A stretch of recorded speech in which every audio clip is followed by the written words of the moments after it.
Thanks, Dr. D. And if you're ready to do even more to spice things up, lifestyle expert Soneca Guadara is here with some ideas to, as you can see, set a romantic mood. Soneca, thanks for being with us. Thank you for having me. So Valentine's Day is right around the corner, and what a perfect place to recreate that mood than in the boudoir.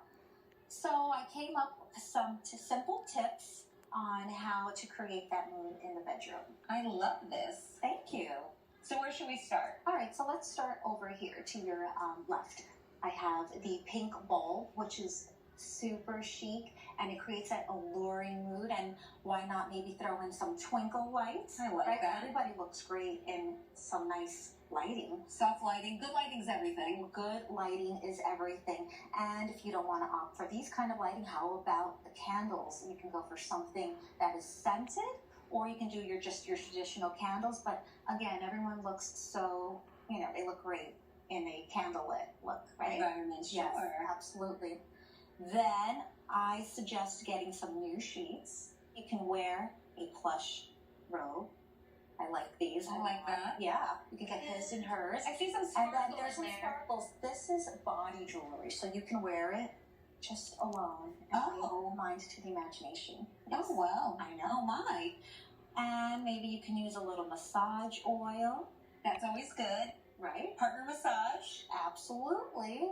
And Valentine's Day is synonymous with red roses, Yes. right? Oh. So how about some rose petals? Sprinkle them in on the bed, throw them on the floor, Can't go wrong with rose petals on Valentine's Day. My favorite, chocolate, right? Yum. It's an aphrodisiac. And to end the evening, why not pour yourself a glass of champagne or a glass of wine? Why not? Why not?